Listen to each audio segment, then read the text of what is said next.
క్రైస్తవ ఆధిక్యత. క్రైస్తవులు అంటే 1 పేతురు 2:9 ప్రకారము 1, చీకటిలో నుండి ఆశ్చర్యకరమైన వెలుగులోనికి పిలువబడిన వారు. అంటే పాపము అనే చీకటి నుండి పరిశుద్ధత అనే వెలుగులోనికి వచ్చిన వారు. 2, ఈ పిలిచిన యేసు ప్రభువు వారి గుణాతిశయములను ప్రచురము చేసేవాళ్ళు.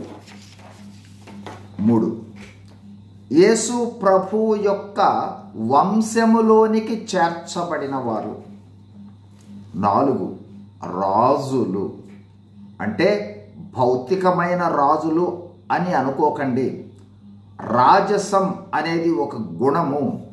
అంటే ప్రేమ, దయ, వాత్సల్యం, దీనత్వం మొదలైన యేసు ప్రభువు వారి గుణాలు కలిగి ఉండే రాజులం అన్నమాట మనము.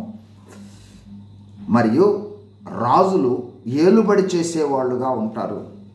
లోకములో సమస్తమైన వాటి మీద మనము రాజులం.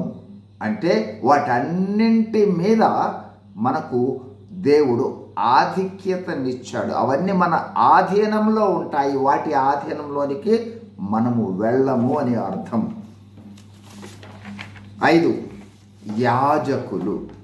అంటే దేవునితో ముఖాముఖి సంబంధం కలిగిన వారు.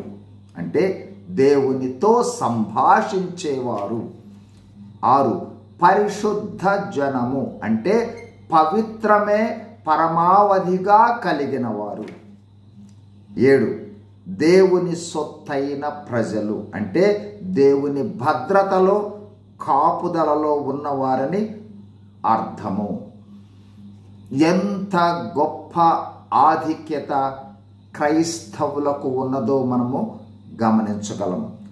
ఈ ఆధిక్యత గల మనము ఆ విధమైన ఆధిక్యత కలిగిన గుణలక్షణాలను కలిగి ఉండి ఆ ఆధిక్యతలోనికి అనేకులను నడిపించుటయే సువార్త ప్రకటన. సువార్తను ప్రకటిద్దాం, రక్షణలోనికి అనేకులను నడిపిద్దాం. God bless you. Thank you.